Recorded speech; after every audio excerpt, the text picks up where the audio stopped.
Hello guys, once again welcome back to our channel. So guys, as I told you in our video of previous year MCQs कि हम Sunday को Nobel prize की video करेंगे, यानी कि कोई भी हम एक टॉपिक चूज करेंगे जो आपके एग्जाम पॉइंट ऑफ व्यू से इंपॉर्टेंट होगा, उसको डिस्कस करेंगे। ठीक है, तो आज हमने चूज किया कि हम एवरी सैटरडे यानी कि हमारी जो क्लासेस रहेंगी गाइज, हमारी क्लासेस रहेंगी मंडे टू फ्राइडे। ठीक है, इसमें हम एमसीक्यूज को डिस्कस करते हैं। ठीक, उसके बाद जो हमारी सैटरडे की क्लास रहेगी, सैटरडे की क्लास में गाइज मैं आपको कोई एक टॉपिक चुन के उसको कवर करवाऊंगा। ठीक है, ये रहेगा आपके जीके के पर्पज से अलग नॉलेज। ठीक, तो हम बात करेंगे नोबेल प्राइज के बारे में। वीडियो के अंत तक बने रहिएगा। यहाँ पे नोबेल नोबेल प्राइज की कंप्लीट जानकारी दूंगा, कब शुरू हुआ, किसने शुरू किया, कैसे शुरू किया, नोबेल प्राइज जो लॉरेट होते हैं उनको किस तरह से चूज किया जाता है, कौन नॉमिनेट करता है, और 2022 के विनर्स के बारे में भी आपको यहाँ बताऊंगा। तो गाइज आपने पेशेंस रखना है, वीडियो के एंड तक बने रहना है। ठीक है, तो गाइज शुरू करते हैं आज की वीडियो। और इसकी पीडीएफ में आपको अपने टेलीग्राम चैनल पे गाइज शेयर कर दूंगा, और हमारी जो एंड्रॉइड एप्लीकेशन है वहां पर शेयर कर दूंगा। कल वाली पीडीएफ मैंने वहां पर शेयर कर दी है। ठीक है, तो शुरू करते हैं आज की वीडियो। सबसे पहले देखते हैं नोबेल प्राइज का ओवरव्यू। ठीक है, so guys Alfred Nobel, Alfred Nobel का आपने नाम सुना होगा। ठीक है, जिनकी याद में इस प्राइज को लोगों को दिया जाता है। ठीक है, नोबल अल्फ्रेड नोबल कौन थे? एक स्वेडिश केमिस्ट थे, इंजीनियर थे, इंडस्ट्रियलिस्ट थे, and the inventor of dynamite. Dynamite जिन्होंने यहाँ पर इन्वेंट किया था उसके इन्वेंटर थे। इन हिज लास्ट विल, उसने अपनी लास्ट विल में कहा था, और जो उनका टेस्टामेंट था 1895 का, उन्होंने उसमें कहा था कि जो उनकी फॉर्चून का सबसे ज्यादा शेयर होगा, ठीक है, वो वो लोगों को एज अ प्राइज के तौर पर दिया जाएगा। ठीक है, तो सबसे पहले प्राइज किस में मिलते थे? फिजिक्स में, केमिस्ट्री में, physiology, medicine, literature and peace में। ठीक है, पहले 5 प्राइजेस मिलते थे। First one is chemistry, physics, chemistry, physiology जिसको हम मेडिसिन भी बोलते हैं। ठीक है, फोर्थ वन आ गया लिटरेचर, एंड फिफ्थ वन आ गया पीस। ठीक है, इन सबको हम नोबेल प्राइजेस बोलते थे। ठीक है, तो जो नोबेल प्राइज देना शुरू हुआ वो 1901 में हुआ, नोबेल फाउंडेशन के द्वारा। ठीक है, किसकी याददाश्त में? जो स्वेडिश साइंटिस्ट थे अल्फ्रेड नोबल, उनकी मेमोरी में ये प्राइजेस देना शुरू हुए। ठीक है, पहले तो 5 फील्ड्स में ये दिया जाता था। ठीक है, थोड़ा हम इसका कलर चेंज करते हैं पेन का। चलिए, ठीक है, 1968 तक सिर्फ 5 फील्ड में ये दिया जाता था। 1968 के बाद 6th अवार्ड इसमें गाइस ऐड हो गया, वो था इकोनॉमिक साइंसेज। ठीक है, आपसे आपसे पूछा जाए कि पहले कितने फील्ड्स में ये अवार्ड दिया जाता था, सो गाइस जो 5 फील्ड्स में दिया जाता था उनका नाम क्या है? Physics, chemistry, physiology, medicine, literature and peace. ठीक है, 1968 के बाद छठा अवार्ड जो यहाँ पर शुरू हुआ वो इकोनॉमिक साइंसेज में देना शुरू हो गया। ठीक है, तो ये आप देख सकते हैं यहाँ पर, ये महाशय जो है ये है यहाँ पर अल्फ्रेड नोबल, जिनकी याददाश्त में इतना बड़ा प्राइज दिया जाता है। ठीक है, तो नोबेल प्राइज कंसिस्ट ऑफ, इसमें मिलता क्या क्या चीज है, यहाँ पे लोगों को क्या चीज मिलती है? एक नोबेल मेडल मिलता है, उसके बाद एक डिप्लोमा मिलता है, और एक डॉक्यूमेंट मिलता है जिसमें कंफर्म किया जाता है कि कितना प्राइज का अमाउंट है। ठीक है, अब हम देखते हैं यहाँ पे कि किस तरह से नॉमिनेट्स को जो यहाँ पर, एक मिनट गाइस। ठीक है, हम यहाँ पर देखते हैं कि सबसे पहले किस तरह से यहाँ पर नॉमिनेट्स जो होते हैं उनको नॉमिनेट किया जाता है, कैंडिडेट्स को किस तरह से यहाँ पर चुना जाता है। नोबेल कमेटी जो है यहाँ पे 4 प्राइजेस की अवार्डिंग इंस्टीट्यूशन, जो यहाँ पर अवार्डिंग इंस्टीट्यूशन होते हैं। ठीक है, हर साल वो 1000 ऑफ मेंबर्स को यहाँ पर इनवाइट करते हैं, जो जिनका एकेडमिक्स के होते हैं, कुछ कुछ यूनिवर्सिटी के प्रोफेसर होते हैं, साइंटिस्ट होते हैं, या जिनको पहले भी ये मिला होता है। देखो, जिसको नोबेल प्राइज मिलता है उसके उसे हम बोलते हैं लोरेट्स। ठीक है, नोबेल लोरेट्स, उनको यहाँ पर बुलाया जाता है। और जो मेंबर्स ऑफ पार्लियामेंट्री असेंबलीज के जो मेंबर होते हैं, ठीक है, वो यहाँ पर and among other to submit candidates for the Nobel prize. ठीक है, उनको यहाँ पर बुलाया जाता है कि वो नोबेल प्राइजेस के लिए कैंडिडेट्स को सबमिट करें। ठीक है, जो आने वाला ईयर होता है उसके लिए यहाँ पर उनको यहाँ क्या किया जाता है, उनको उनके नाम सबमिट करने होते हैं। उसके बाद क्या होता है, जो नॉमिनेटर्स होते हैं are selected in such a way that as many countries, nominators को इस तरह से सिलेक्ट किया जाता है कि as many countries and universities as possible are represent, जितनी कंट्रीज को यहाँ पर रिप्रेजेंट कर पाए, जितनी यूनिवर्सिटीज को रिप्रेजेंट कर पाए, जितना पॉसिबल हो यहाँ पर ओवर द टाइम रिप्रेजेंट करते हैं। ठीक है, नॉमिनेटर्स यहाँ पर सिलेक्ट करेंगे। उसके बाद एक चीज भी यहाँ पे आपको याद रखनी है, क्वेश्चन पूछा जा चुका है कि क्या आप नोबेल प्राइज के लिए अपने आप को कोई भी नॉमिनेट कर सकता है? तो इसका आंसर बिल्कुल भी नहीं होगा। ठीक है, यानी कि एक आदमी अपने आप को नॉमिनेट खुद नोबेल प्राइज के लिए नॉमिनेट नहीं कर सकता है। ठीक है, अब जो यहाँ पर कुछ इंस्टीट्यूशन जो है जो यहाँ पर विनर्स को यहाँ पर चूज करते हैं, ठीक है, उन इंस्टीट्यूशन के नाम आपको याद रखने हैं। सबसे पहले जो नोबेल प्राइज मिलता है यहाँ पर,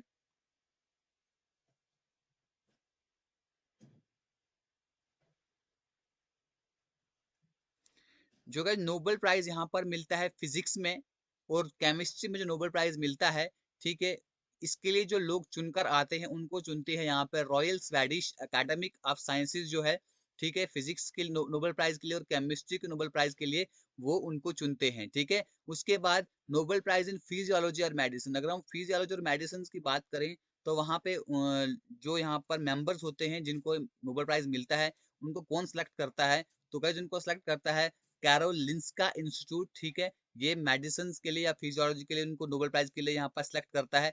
अगर लिटरेचर की बात करें तो स्वेडिश एकेडमी है, वो यहाँ पर सिलेक्ट करती है लोरेट्स को। उसके बाद नोबेल पीस प्राइज, जो नोबेल पीस प्राइज जो है, ठीक है, ये 5 मेंबर की कमेटी है जिसको नॉर्वेजियन पार्लियामेंट जो जिसको हम स्टॉटिंग कहते हैं, याद रखना, नॉर्वेजियन पार्लियामेंट लिखा हो या स्टॉटिंग लिखा हो तो वो उनको सेलेक्ट करती है। 5 मेंबर की कमेटी होती है नोबेल पीस प्राइज के लिए। ठीक है, उसके बाद अगर हम इकोनॉमिक साइंसेज में देखें तो रॉयल स्वेडिश एकेडमी जो है, Royal Swedish academic of sciences, तो वो इकोनॉमिक साइंसेज के लिए क्या करती है, जो लॉरेट्स को चुनना होता है तो वहां पर वो उनको सेलेक्ट करते हैं। ठीक है गाइज, ठीक है, अब इसके बाद हम एक और चीज यहाँ पर जानते हैं कि जो कुछ इंडियन जो हैं, जो इंडियन ओरिजिन के इंडिविजुअल्स हैं, ठीक है, उनको भी इस नोबेल प्राइज से नवाजा गया है। उनमें सबसे पहले कौन है, रविंद्रनाथ टैगोर, जिनको 1913 में यहाँ पे नोबेल प्राइज मिला था। किसमें मिला था, लिटरेचर के लिए इनको गाइज मिला था। ठीक है, इनकी एक बुक थी गीतांजलि। ठीक है गाइस, तो इनकी एक बुक है गीतांजलि, याद रखिएगा। तो इनको लिटरेचर के लिए 1913 में नोबेल प्राइज मिला है। उसके बाद सीवी रमन, ठीक है, इनको फिजिक्स के लिए मिला है 1930 में। हरगोविंद खुराना जी, ठीक है, इनको मेडिसिन के लिए मिला है 1968 में। याद रखिएगा, मेडिसिन के लिए किसको मिला है, मेडिसिन के लिए हरगोविंद खुराना को मिला है 1968 में। उसके बाद मदर टेरेसा को मिला है पीस पीस प्राइज, इनको मिला है 1979 में। उसके बाद सुब्रमण्यम चंद्रशेखर जी, इनको भी फिजिक्स के लिए मिला है 1983 में। दलाई लामा, 10th दलाई लामा थे ये, इनको पीस के लिए मिला था 1989 में। अमृता सेन, इनको इकोनॉमिक्स के लिए मिला था 1998 में। उसके बाद वेंकटा रमन रामाकृष्ण, इनको 2009 में मिला है। उसके बाद कैलाश सत्यार्थी, इनको पीस प्राइज यहाँ पर मिला है 2014 में। ठीक है, इनको मलाला यूसुफजई के साथ मिला था, क्योंकि जो मलाला यूसुफजई हैं वो सबसे यंगेस्ट लॉरेट हैं। सबसे यंगेस्ट लॉरेट अगर आपसे पूछा जाए तो गाइज वो है मलाला यूसुफजई। ठीक है, ये आपको याद रखना है। उसके बाद एक और चीज यहाँ पर याद रखना कि जो रविंद्रनाथ टैगोर जी हैं, ये पहले इंडिया के सिटीजन हैं जिनको ये अवार्ड मिला है, और ये पहले एशियन हैं जिनको ये अवार्ड मिला है। First Asian and first Indian, याद रखना है कौन थे, रविंद्रनाथ टैगोर जी। रविंद्रनाथ टैगोर जी ने क्या किया था गाइज, ये आप मुझे बताएंगे कि रविंद्रनाथ टैगोर की अगर हम पूरे भारतवर्ष में देखें तो इनकी क्या देन है हमारे पास, वो आप मुझे बताएंगे। ठीक, चलिए, अब हम एक और चीज देखते हैं यहाँ पे, who is the oldest Nobel laureate. ठीक है, सबसे ओल्डेस्ट यानी कि सबसे बुजुर्ग कौन है जिनको ये नोबेल प्राइज मिला है। ठीक है, तो ये ओल्डेस्ट नोबेल लॉरेट जो है ये है जॉन बी गुडइनफ। ठीक है, इनको नोबेल प्राइज मिला है केमिस्ट्री में, ये 97 साल के थे तो इनको केमिस्ट्री में नोबेल प्राइज मिला था।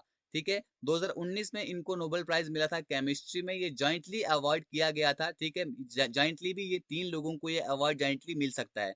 ठीक है, जॉन बी गुड इनफ, यानी कि इन तीनों ने कोई खोज की होती है, कोई ऐसी चीज बनाई होती है जिनके लिए इनको अवार्ड किया जाता है। ठीक है, jointly. M Stanley Whittingham and Akira Yoshino. ठीक है, ये आपको याद रखना है कि क्योंकि इसके साथ एक चीज जुड़ी हुई है, क्योंकि जो ओल्डेस्ट नोबेल लॉरेट इनके जुड़े हुए हैं तो आपको इन तीनों के नाम याद रखने हैं। जॉन बी गुड इनफ सबसे ओल्डेस्ट लॉरेट हैं, and M Stanley Whittingham and Akira Yoshino. ठीक है, इन्होंने क्या डेवलपमेंट किया था, इन्होंने लिथियम आयन की बैटरी जो है उनको डेवलप किया था, इसलिए इनको नोबेल प्राइज मिला था। ठीक है, अब एक और चीज हम यहाँ पर देखें, इंपॉर्टेंट है कि यंगेस्ट नोबेल प्राइज लॉरेट कौन है। सो गाइज ये है मलाला यूसुफजई। ठीक है, सबसे यंगेस्ट नोबेल लॉरेट हैं, इनको 17 साल की उम्र में, गाइस 17 साल की उम्र में ये अचीवमेंट कोई आम बात नहीं है। ठीक है, 17 साल की उम्र में इनको नोबेल पीस प्राइज से नवाजा गया था 2014 में इनको ये अवार्ड मिला था। जॉइंटली इनको प्रेजेंट किया गया था कैलाश सत्यार्थी जी को और मलाला यूसुफजई को। किसके लिए इनको ये अवार्ड मिला था? For their struggle against the suppression of children, यानी कि जो यहाँ पर छोटे जो बच्चे थे उनका जो सप्रेशन किया जाता था, उनका जो शोषण किया जाता था, उनकी उन बच्चों को वहां से बाहर निकालने के लिए, उनके लिए स्ट्रगल करने के लिए, ठीक है, इनको ये अवार्ड मिला था। एंड यंग पीपल को जो सप्रेस किया जाता था, for the right of all children to education, ठीक है, और बच्चों के एजुकेशन के राइट के लिए भी इन्होंने लड़ा था। इसलिए कैलाश सत्यार्थी को और मलाला यूसुफजई को 2014 में नोबेल प्राइज मिला था। ठीक है गाइज, तो अब हम कुछ फैक्ट्स देखते हैं जो नोबेल प्राइज से जुड़े हुए हैं। ये फैक्ट्स भी आपको पता होने चाहिए। Laureates receive a Nobel prize diploma, मैंने आपसे पहले कहा, थोड़ा सा हम क्या करते हैं, कलर चेंज करते हैं इसका, ठीक है। जो नोबेल प्राइज लॉरेट जो है उनको एक डिप्लोमा मिलता है, मैंने पहले आपसे कहा, एक मेडल मिलता है और एक डॉक्यूमेंट मिलता है जिसमें लिखा होता है कि कितना प्राइज अमाउंट रहेगा, ठीक है, which this year amount to 10 million Swedish corona. कभी कभी 10 मिलियन स्वेडिश कोरोना मिलता है, अबाउट अगर हम देखें तो 9 लाख डॉलर मिलते हैं, अगर हम करंट एक्सचेंज रेट में देखें तो, ठीक है। The prize can be shared up to 3 individuals, मैंने आपसे पहले कहा कि 3 इंडिविजुअल को ये प्राइज शेयर हो सकता है, जो ये प्राइज मिलता है नोबेल प्राइज, 3 इंडिविजुअल को ये शेयर हो सकता है। और in the case of peace prize, अगर हम पीस प्राइज की बात करें तो ये इंडिविजुअल को नहीं बल्कि ये किसी एक ऑर्गेनाइजेशन को, किसी एनजीओ को भी मिल सकता है, ठीक है। जिस एनजीओ ने अच्छा काम किया होगा, लोगों के बेनिफिट के लिए काम किया होगा, लोगों की भलाई के लिए काम किया होगा, तो उस एनजीओ को भी ये अवार्ड मिलता है, ठीक है। Nobel prize can not be awarded posthumously, यानी कि अगर किसी की डेथ हो जाए तो ये अवार्ड नहीं मिलता है, ठीक है, मर जाने के बाद अवार्ड नहीं मिलता है। जबकि 1974 से if the recipient dies after the prize has been announced, हाँ, अगर रेसिपिएंट की डेथ हो जाए, ये प्राइज जो ये प्राइज है ये अनाउंस हो चुका है और रेसिपिएंट की डेथ हो, प्राइज अनाउंस होने के बाद हुई, तो ये अवार्ड उसको मिलता है, ठीक है। लेकिन अगर अनाउंस होने से पहले उसकी डेथ हो गई है, फिर ये प्राइज नहीं मिलता है। इन हिज विल, उसकी अपनी विल में अल्फ्रेड नोबेल ने ये कहा कि जो भी हुई who he wanted to be responsible for the selection of the Nobel laureates, ठीक, उसने यहाँ पर कुछ इंस्टीट्यूशन बनाए जिनके द्वारा ये प्राइज अवार्ड किया जाता है। Apart from the peace prize, ठीक है, पीस प्राइज के बावजूद whose award to be decided by the committee of 5 person. Peace prize के लिए यहाँ पे जो नॉर्वेजियन पार्लियामेंट है, 5 पर्सन की कमेटी होगी। मैंने पीछे ही आपसे डिस्कस किया पिछली वाली स्लाइड में, आपने उसको अच्छे से देखा होगा, ठीक है। It is not possible to revoke a Nobel medal, आप नोबल मेडल को कभी भी रिवोक नहीं कर सकते हैं, ठीक है, ये अल्फ्रेड नोबल ने अपनी विल में लिखा था, ठीक। In order to become a Nobel prize laureate, अगर आपको नोबल प्राइज लॉरेट बनना है, you must first be nominated for a prize by an eligible nominator, ठीक है, जो एक इलिजिबल नॉमिनेटर होगा, ठीक है, तो उसके द्वारा आप पहले नॉमिनेट होने चाहिए, तभी आप बन सकते हो। आप सेल्फ नॉमिनेशन यहाँ पर अलाउ नहीं होती है, आप अपने आप को खुद नॉमिनेट नहीं कर सकते हो कि मैं, मुझे ये मिलना चाहिए, ठीक है। Sorry, except for the Nobel peace prize, Nobel peace prize के अलावा the nomination is by invitation only and nominator must fulfil the criteria set out by the awarding institution, यानी कि जो अवार्डिंग इंस्टीट्यूशन ने नॉमिनेटर के लिए जो criteria रखा है, उनको भी वो क्राइटेरिया फुलफिल करना पड़ता है। मैंने ये पीछे डिस्कस किया कि मलाला यूसुफजई जो है ये यंगेस्ट नोबल लॉरेट है, इनको 2014 में कैलाश सत्यार्थी के साथ ये नोबेल प्राइज मिला था, ठीक है। God John be good enough एक ओल्डेस्ट रेसिपिएंट है जिनको 97 ईयर एज की एज में ये प्राइज मिला है। तो एक इंपॉर्टेंट पॉइंट ये भी है कि मैडम मैरी क्यूरी जो है एक पहली औरत हैं जिनको ये 2 बार मिला है, ठीक है, with the 1903 Nobel prize in physics, इनको 1903 में फिजिक्स के लिए ये मिला है एंड 1911 में इनको केमिस्ट्री के लिए ये प्राइज दिया गया है, ठीक है।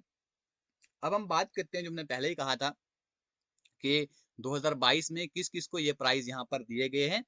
तो गाइज, इकोनॉमिक साइंसेज की अगर हम बात करें तो ये 3 महाशय यहाँ आपके सामने हैं, ठीक है। इनको मैंने पहले कहा कि 3 लोगों को ये जॉइंटली मिल सकता है, तो इन 3 लोगों को ये मिला है 10 अक्टूबर 2022 को ये प्राइजेस इकोनॉमिक साइंसेज में अनाउंस हुए हैं, ठीक है। तो कौन कौन है ये विनर? इनके नाम है Ben Bernanke, Douglas Diamond and Philip Dybvig for research. इन्होंने क्या किया, बीबीडीडी, आप इसको इस तरह से याद रख सकते हैं, बीबीडीडीपीडी, ठीक है, यानी कि Ben Bernanke, Douglas Diamond and Philip Dybvig, इन्होंने रिसर्च की थी बैंक्स एंड फाइनेंशियल क्राइसिस के बारे में, ठीक है, इस पर इन्होंने रिसर्च की थी, जिसके लिए इनको इस नोबेल प्राइज से नवाजा गया। Nobel prize in economics was awarded by the, अभी इस बार किसने इसको अवार्ड किया, जो स्वेरिजिस रिक्स बैंक है, बैंक ऑफ स्वीडन जो है, ठीक है, जिसका नाम है स्वेरिजिस, ठीक है, स्वेराइज रिस्क बैंक, उन्होंने इस जो अवार्ड है इसको यहाँ पर क्या किया, इन लोगों को दिया, ठीक है। चलिए अब अगली स्लाइड में देखते हैं हम, नोबेल पीस प्राइज यहाँ पर किसको मिला 2022 का। जो नोबेल पीस प्राइज 2022 के विनर हैं, यहाँ पर ये अनाउंस्ड हुआ था 7 अक्टूबर 2022 को, ठीक है, at the Norwegian Nobel institute है, कहाँ पर, ओस्लो नॉर्वे में, वहां पर ये प्राइज को अनाउंस किया गया था। तो जो नॉर्वेजियन नोबेल कमेटी है, इन्होंने डिसाइड किया कि नोबेल पीस प्राइज 22 जो दिया जाए ह्यूमन राइट्स के जो एडवोकेट हैं, जिनका नाम है एलिस बेलाट्सकी, ठीक है, इनके नाम पढ़ने थोड़े मुश्किल रहते हैं लेकिन याद रखिएगा, ठीक है, एलेट्स, जो ये आपके सामने यहाँ पर ये महाशय दिख रहे हैं, ये है एलेट्स बायलाट्सकी, ये कहाँ के हैं, ये बेलारूस के हैं। The Russian human rights organisation memorial, जो रशिया की ह्यूमन राइट्स ऑर्गेनाइजेशन मेमोरियल है, and the Ukrainian human rights organisation centre है सिविल लिबर्टीज के लिए, ठीक है, ये वहां से ताल्लुक रखते हैं। नोबेल पीस प्राइज जो है इसको अवार्ड किया गया यहाँ पे नॉर्वेजियन नोबेल कमेटी के द्वारा। मैंने पहले ही कहा कि नॉर्वेजियन की 5 मेंबर की कमेटी होती है जो इस अवार्ड को गाइस अनाउंस करती है, ठीक है, तो इनका नाम याद रखेगा, एलाइस बायलाट्सकी फ्रॉम बेलारूस, ठीक। नेक्स्ट हम देखते हैं तो मेडिसिन के लिए किसको ये अवार्ड दिया गया, तो गाइस मेडिसिन के लिए ये अवार्ड दिया गया स्वेडिश की जेनेटिस्ट हैं, ठीक है, जिनका नाम है स्वेंटे पाबो, याद रखिएगा, जिनका नाम है स्वेंटे स्वेंटे पाबो, ठीक है, इनको यहाँ पर ये अवार्ड दिया गया है। इन्होंने डिस्कवरी की है किसमें, for discovery concerning the genomes of extinct hominins and human evolution, जो एक्सटिंक्ट होमिनाइंस और ह्यूमन एवोल्यूशन है उनके जीनोम्स के बारे में इन्होंने डिस्कवरी की, जिसके लिए इनको ये अवार्ड दिया गया। आपको क्या याद रखना होता है कि अवार्ड किसको दिया गया और किस चीज के लिए यहाँ पर ये अवार्ड इनको दिया गया, ठीक है, ये चीजें आपको याद रखनी होती हैं, ठीक। ये नोबेल प्राइज कमेटी ने इनको ये अवार्ड दिया गया। Considered the most prestigious prize in the scientific world, अगर हम मोस्ट प्रेस्टिजियस प्राइज अगर हम साइंटिफिक वर्ल्ड में देखें तो यही प्राइज माना जाता है, ठीक है। It is awarded by the Nobel assembly, जो नोबेल असेंबली है स्वीडन की, कैरोलिंस्का इंस्टीट्यूट जो है, उन्होंने इसको अवॉर्ड किया 10 मिलियन स्वेडिश क्राउन यहाँ पर दिए, अगर हम इसको एक्सचेंज रेट देखें तो $9,357 इनको यहाँ पर यह अवार्ड दिया गया है, ठीक। अगर हम इस स्लाइड में बात करें तो यहाँ पर Nobel peace prize for physics, तो फिजिक्स की बात करें तो इन 3 लोगों को यहाँ पर ये फिजिक्स का नोबेल प्राइज मिला है, ठीक है। तो यहाँ पर अवार्ड किया गया है किस किस को, अलायन एस्पेक्ट ये फ्रांस के हैं, जॉन एफ क्लॉजर ये यूएसए के हैं, एंड एंटोन जिलेंजर, ठीक है, जिलाइंजर ये ऑस्ट्रिया के हैं, ठीक है। तो यहाँ पर रॉयल स्वेडिश अकेडमी ने ये अनाउंस किए इन तीनों के लिए अवार्ड, नाम है इनके, फर्स्ट वन इज अलायन एस्पेक्ट ये फ्रांस के हैं, जॉन एफ क्लॉजर यूएसए के हैं, एंड एंटोन जिलाइंजर ये ऑस्ट्रिया के हैं। इन्होंने क्वांटम मैकेनिक्स के ऊपर वर्क किया, जिसके लिए इनको ये अवार्ड दिया गया, ठीक है।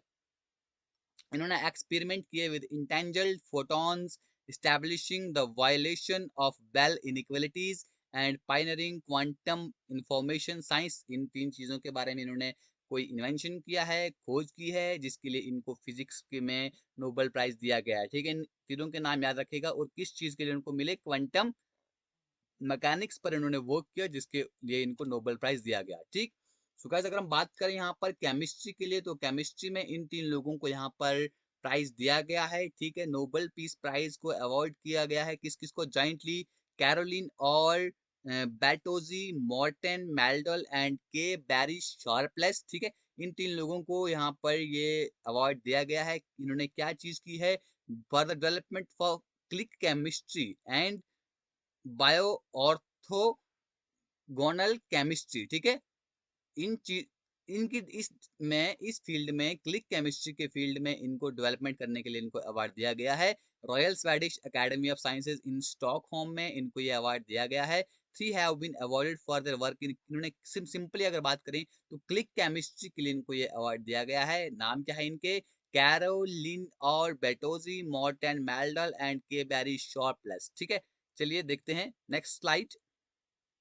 यहाँ पर लिटरेचर के लिए किसको यहाँ पर अवार्ड दिया गया है, तो ये स्वेडिश एकेडमी ने यहाँ पर नोबेल प्राइज अनाउंस किया है। किसको? एनी एर्नॉक्स, ये फ्रांस की है, इनका नाम है, आप इनको शक्ल से भी याद रख सकते हैं, ठीक है। इनका नाम है एनी एर्नॉक्स, कहाँ की है? फ्रांस की। इनको अवार्ड दिया गया है for the coverage and clinical activity with which she uncovers the roots, estrangement and collective restraint of personal memory, ठीक है। इस चीज के लिए इनको यहाँ पर अवार्ड दिया गया है। एनी एर्नॉक्स को, जो फ्रांस की हैं, इनको लिटरेचर के लिए अवार्ड मिला है। नोबेल प्राइज को स्वेडिश एकेडमी ने यहाँ पर क्या किया है, इनको अवार्ड दिया है। सो गाइज, ये थी हमारी आज की वीडियो।